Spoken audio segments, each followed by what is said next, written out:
नमस्ते तप्त कांचन गौरांगी राधे वृंदावनेश्वरी विश्वानुसुतदेवी प्रणमामि हरिप्रिय श्री कृष्ण चैतन्य प्रभु नित्यानंद श्री अद्वैत गदाधर श्रीवासादि गौर भक्तवृंद हरे कृष्ण कृष्ण कृष्ण हरे हरे हरे राम राम राम हरे हरे।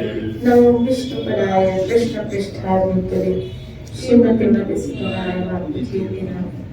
नमस्ते मधुसूदनाय भक्ति पात्रते वल्लभ कृष्ण भक्ति ईश्वर हरे कृष्ण कृष्ण कृष्ण हरे हरे हरे राम राम श्री राम।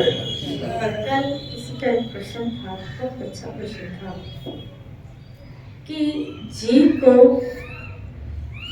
स्वतंत्रता दी गई है कर्म करने में, और यह कृष्ण को कहा जाता है क्या सर्व कारण कारण, सब कारणों के कारण नहीं। तो जब सब कारणों के कारण नहीं है तो कैसे पता चले कि जीव उस सत्ता से कर्म कर रहा है या उसको जो स्वतंत्रता दी गई है उससे कर्म कर रहा है। शिराड़ी प्रश्न, अगर सब कारणों के कारण श्री कृष्ण है तो इसका मतलब है जीव से कर्म भी वही करवा, तो फिर स्वतंत्रता का है। तो जीव में मतलब स्वतंत्रता तो है। और ग्रंथ कहते हैं, महापुरुष कहते हैं कि जीव को कर्म करने में स्वतंत्रता, तो फिर स्वतंत्रता दी गई है तो फिर वहां पे ये विरोधाभास हो रहा है कि सर्व कारण वो सब कारणों के कारण, तो फिर ये तो क्रॉस हो रहा है,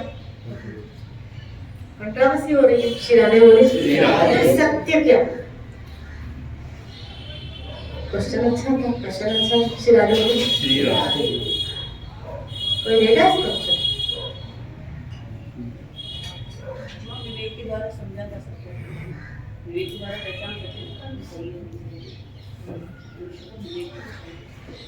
मनुष्य को विवेक है। लेकिन यहाँ ये बात आ रही है ना कि सर्व कारण सब कारणों के कारण वही, तो मतलब क्या कारण वही करवा रहे हैं, तो फिर जीव को स्वतंत्रता है, जीव स्वतंत्र है ही नहीं फिर कर्म करने में, तो सीमित दायरे के बाहर पसंद है। हाँ ये अच्छी ये पॉइंट है, ये एक कह सकते हो शिरारे बोली कि स्वतंत्रता उसको एक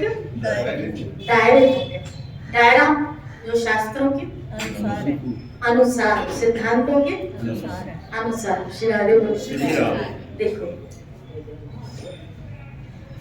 इसमें कोई दो मत नहीं है कि कृष्ण सब कारणों के कारण। कृष्ण ने कहा कि जो भी आध्यात्मिक तथा भौतिक जगतों का कारण स्वरूप है वो मैं, यानी ऊपर के लोग भी नीचे के लोग भी ब्रह्मांड जितने बने उन सबका मुख्य कारण श्री कृष्ण, इसमें कोई दो मत है। वो कारणों के इसमें कोई दो मत है। अब जो हो रहा है, जो हो रहा है वो तो तय है, वो तो तय है क्योंकि ये प्रारब्ध है, वो निश्चित है, वो तय है। लेकिन जो होगा वो तय नहीं, समझे कुछ? जो हो रहा है वो तय है, उसको एक ही चीज थोड़ी मात्रा में, कुछ मात्रा में बदली जा सकती है प्रारब्ध को, नहीं तो बिल्कुल सब कुछ तय। यहाँ तक कि महापुरुषों ने ये भी बताया क्या कि जन्म के साथ साथ मृत्यु भी तय निश्चित है।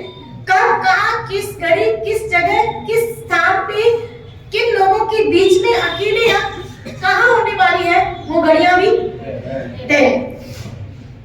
अब इसमें स्वतंत्रता क्या?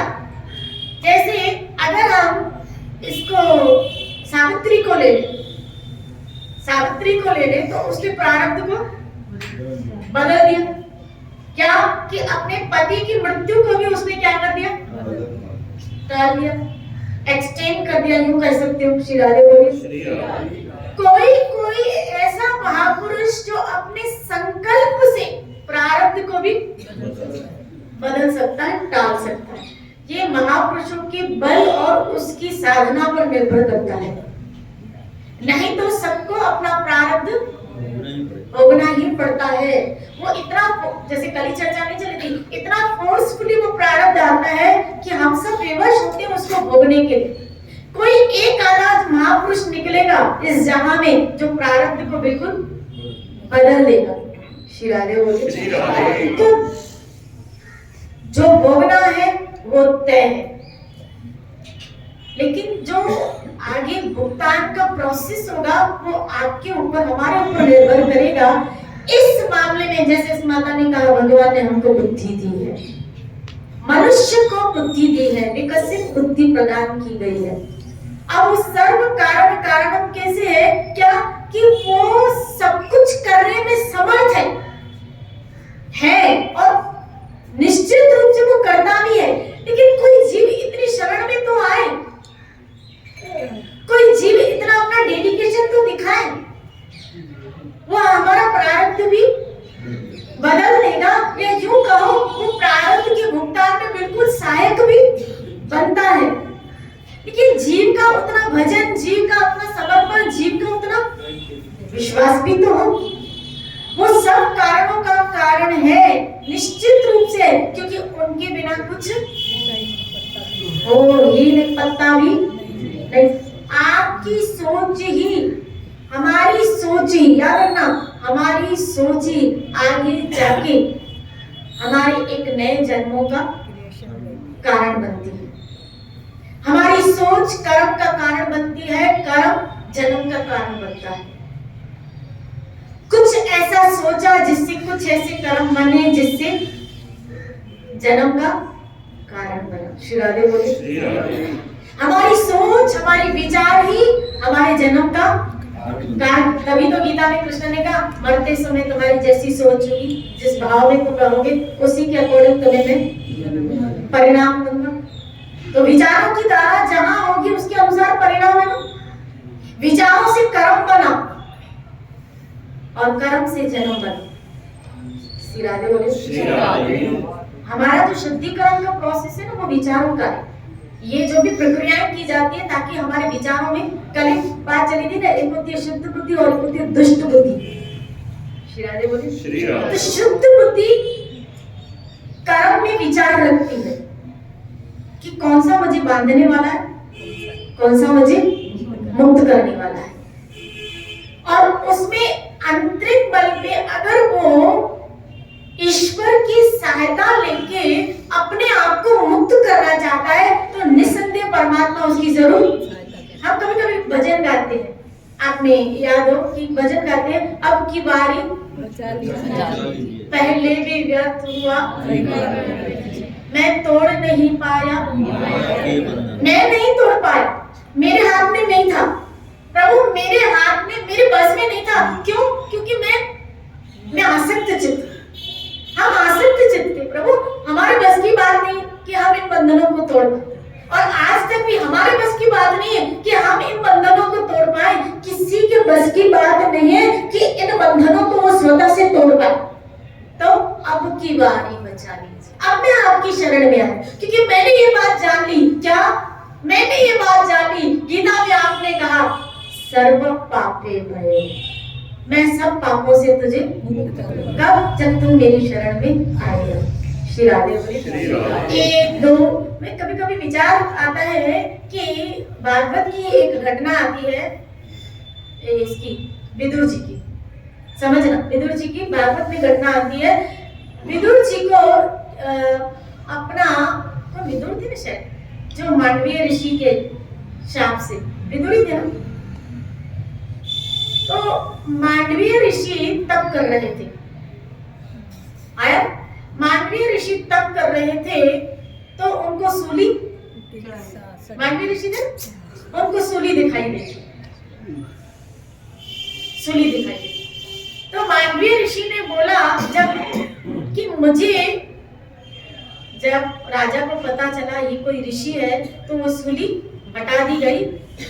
और मांडवीय ऋषि यमराज के पास जाते हैं और कहते हैं कि भाई काय को ये मुझे सजा दी जा रही थी, किस वजह से?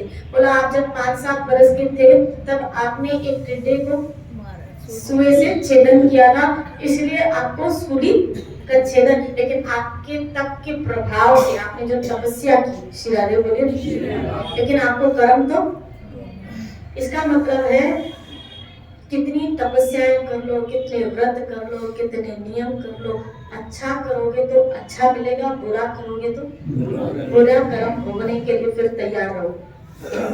एक ही तरीका है, सिर्फ एक तरीका है, एक ही तरीका है। भले तुम कितनी तपस्या करो, व्रत करो, नियम करो, अनुष्ठान करो, लेकिन अगर जब तक तुम भगवान की शरण में हम लोग नहीं आएंगे तब तक हमें सब पापों से मुक्ति नहीं मिल सकती। तपस्या आपको पाप से मुक्त नहीं करेगी, हाँ थोड़ा बचाव कर लेगी, लेकिन पाप तो भोगना पड़ेगा। अच्छे कर्म की सजा, अच्छे कर्म का जो परिणाम है अच्छा मिलेगा, लेकिन बुरे कर्म की सजा भी फिर भोगने के लिए ये मत सोचना कि अगर मैंने बुरा किया है और भगवान की शरण में आने के बाद भी अगर मैं पाप कर्म करता रहूंगा या रहूंगी तो फिर भगवान मेरे सहायक बने। इसीलिए नाम अपराधों में आता है नाम के बल पर, याद रखना, नाम जब, कानपुर की सुनो, नाम जप करने के पश्चात, भगवान की शरण में आने के पश्चात अगर हम कोई पाप करते हैं, भगवान की शरण आने के पश्चात अगर कोई हम पाप करते हैं, नाम की शरण में आने के बाद अगर हम कोई पाप करते हैं तो परिणाम क्या निकलता है कि आपका भजन खर्च हो गया, यानी अब डिक्रीमेंट पे आ गए, बैक में आओ। आप देख लेना, आजमा लेना, जिस भाव से या जिस गति से आप भजन कर रहे थे आपकी गति में रुक जाएगी। श्री आपका भाव कम हो जाएगा, आपकी गति में रुक जाएगी। श्री राधे बोलिए, देख लेना। श्री राधे बोलिए। ये मत सोचना कि प्रबंधन नहीं है, ईश्वर के द्वारा सब क्लियर उसका है भुगतान। हम सब बच नहीं पाएंगे। हम लोगों को दिखेगा हम माला कर रहे हैं, लेकिन अंदर से भाव खत्म हो गए, पाप का परिणाम भोगना तो पड़ेगा। और अगर निष्पाप होके, निरपराध होके भजन करो तो आप स्वतः देखोगे आपकी भाव दशा में वृद्धि होगी, इंक्रीमेंट आपकी सेवाओं में, आपके भजन में, आपकी भाव दशा में।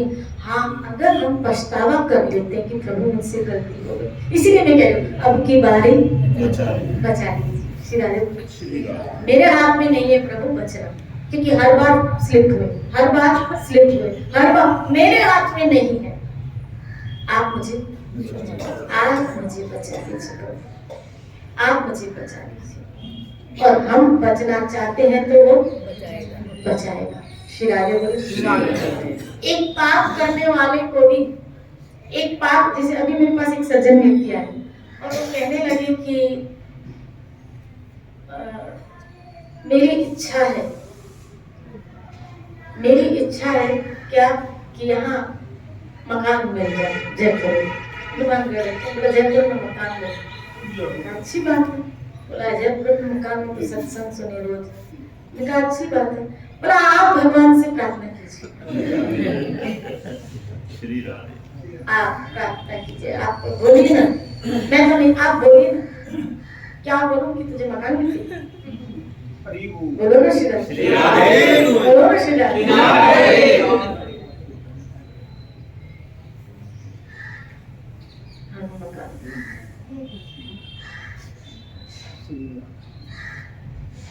हम तो भक्ति को भी समझ ही नहीं पाए, या संत को भी समझ ही नहीं पाए। इंस्ट्रूमेंट बना है संत को भी, हमारे भोगों की पूर्ति का एक साधन है जो हमारी अर्जियां लगाता जाए और उसमें रिश्वत देंगे। बोला 500 रुपए आज को देंगे, उसके बदले में 50 लाख का मकान दिलवा दो, आपको 500 रुपए दक्षिणा देंगे।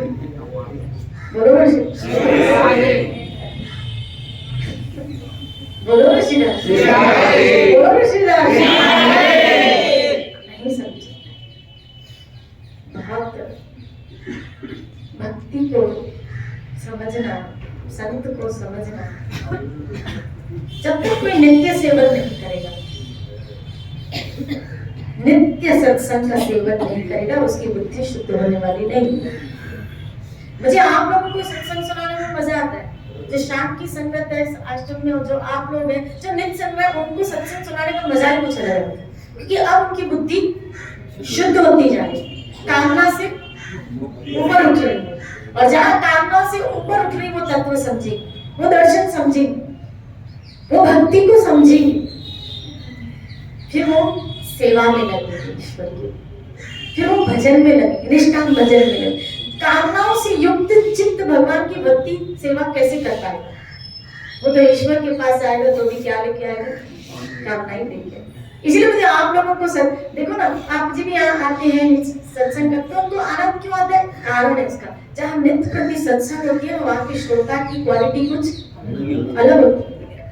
शिरारे बोले, श्रोताओं की क्वालिटी कुछ अलग होती है, क्योंकि अब ये रस को प्राप्त हो रहे हैं, अब ये आगे बढ़ रहे हैं सब, क्योंकि अब ये रस तत्व समझ रहे हैं, भक्ति तत्व समझ रहे हैं।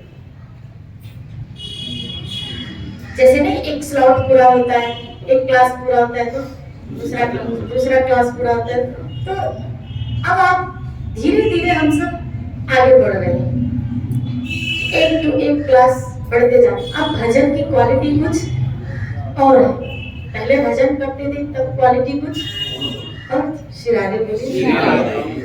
इसलिए कृष्णा नो डाउट सब कारणों के कारण, सब कारणों के कारण, नो डाउट। और जीव स्वतंत्र है कर्म करने में, जीव स्वतंत्र है कर्म करने में, लेकिन वो एक दायरा है, इसलिए वो अणु है और ईश्वर विभु है। तो स्वतंत्र कुछ दायरे में रह के वो कर्म कर सकता है, लेकिन उसका भी परिणाम उसको शास्त्रों में दिया गया।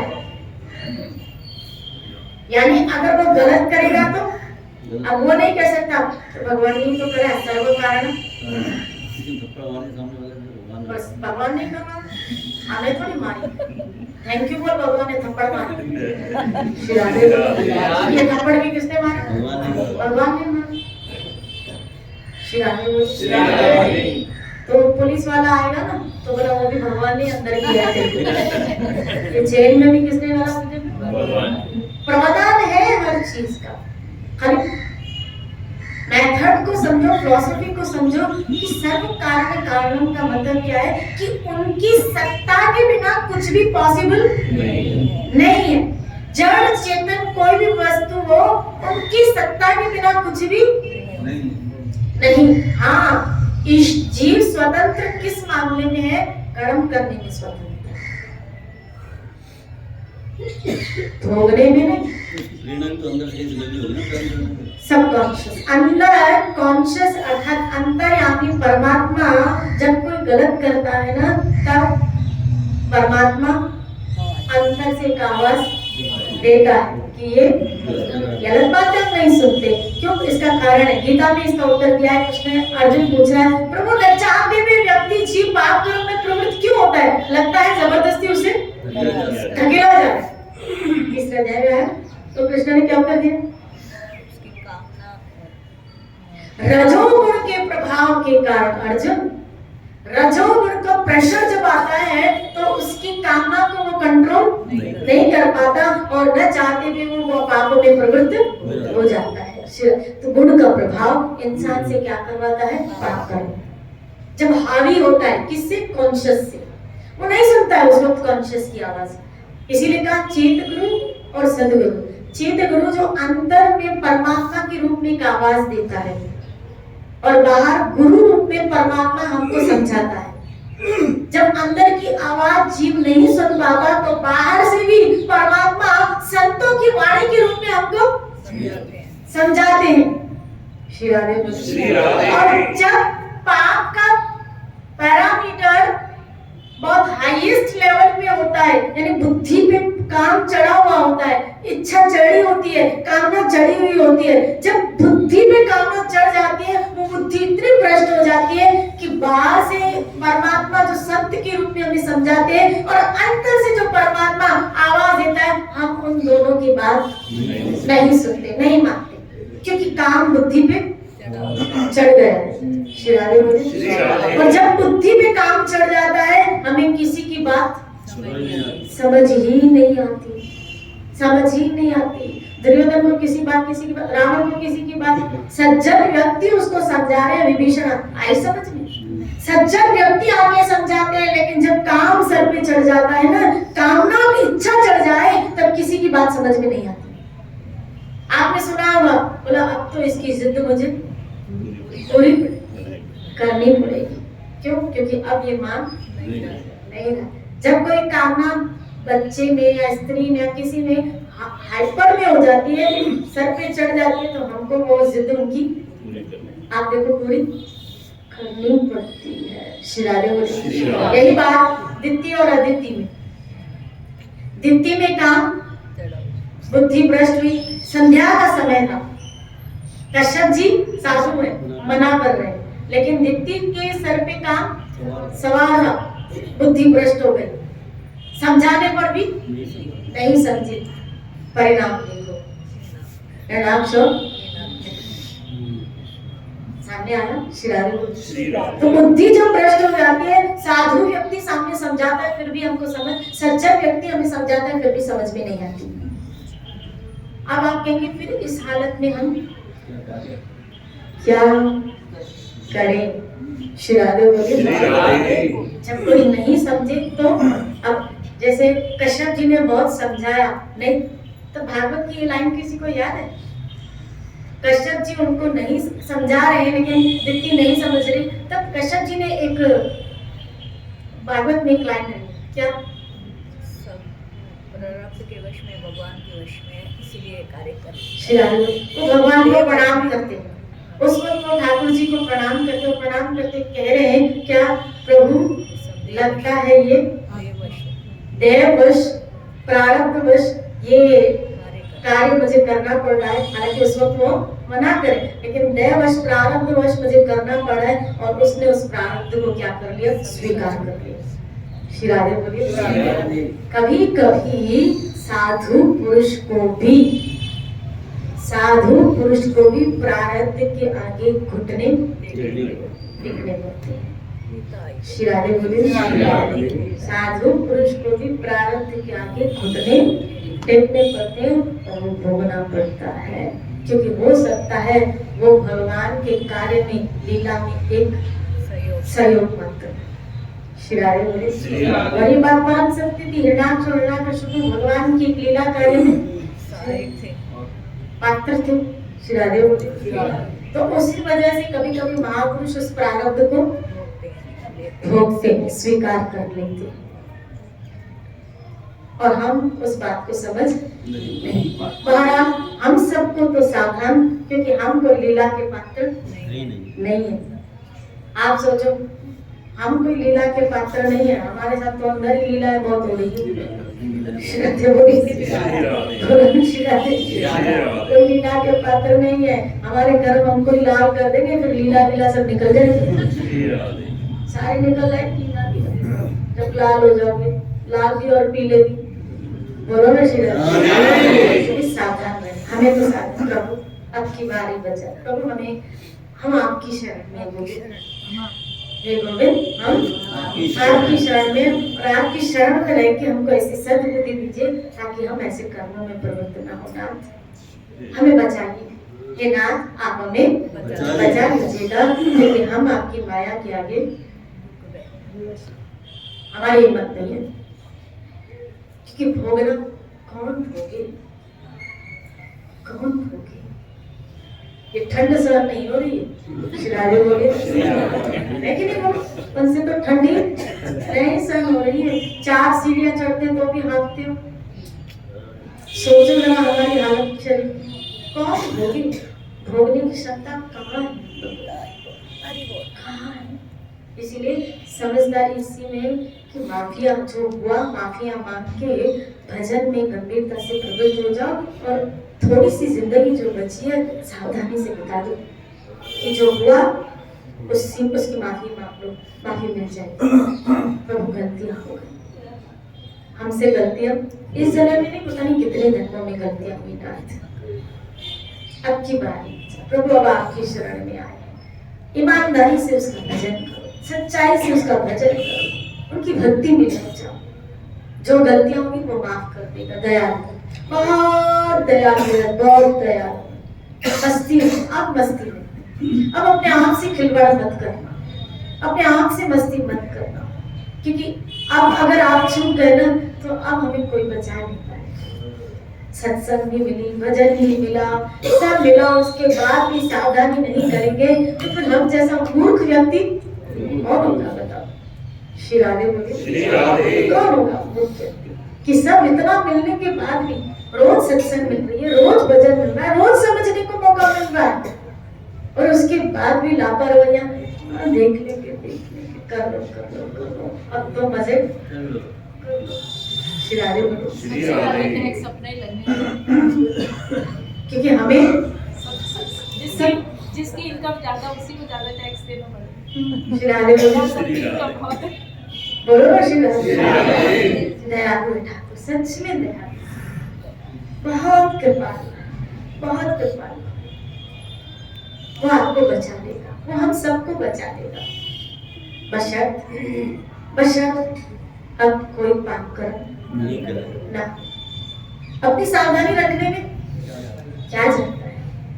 सावधानी से जीवन बिताए, सावधानी से इंद्रियों को चलाए, और क्या अब तो खत्म हो गया, अब बचा क्या है शरीर? बताओ बचा क्या है? अब श्री राधे बोली, कौन सी कामना, कौन सी भूख, क्या बचा है? श्री राधे बोली, कौन सी हड्डी चबाओगे? अब खुद हड्डी बन गए, अब हम खुद हड्डियां बन गए। श्री राधे बोली, क्या काम, क्या स्त्री, क्या पुरुष, क्या ये, क्या क्या रखा है? अब क्या रखा है? जो जिम्मेदारियां थी वो निपटाओ जल्दी जल्दी और अपने भजन में लगो। सब होता रहेगा, हम अपने दुनिया चलती रहे, सब होता रहेगा। तो बच्चों की शादियां हो जाए, मुझे बड़ा टेंशन है, इनकी खाली शादियां हो जाए, बच्चे पढ़ लिख जाए। अरे तू नहीं भी रहेगा बाप तब भी होगा अच्छे से। इनकी ये नहीं है कि मम्मी नहीं है शादी कैसे करूं, नहीं है तो नहीं है, इसका फोटो भी किसी और को मम्मी बिठा के शादी कर लेगा, नहीं बिठाते? बता, ऐसा नहीं कोई शादी करेगा, किसी और को माँ बिठा के, किसी और को बाप बिठा के वो शादी तो करेगा। आपकी दुनिया वो उनके भोग रुकने वाले नहीं है, ये मत सोचना, गलत फहमी में मत रहना। श्री राधे बोली, मेरे बस कभी अरे बच्चों की खाली शादियां हो जाए इसके फिर भले ये जाए, पर खाली तो अगर ये नहीं होगा तो ये नहीं करेंगे। किसने तुम्हें गलत फहमी में डाला? किसने डाला है गलत फहमी? श्री राधे बोली, इसलिए भाई भजन कर और अपना जन्म जय जय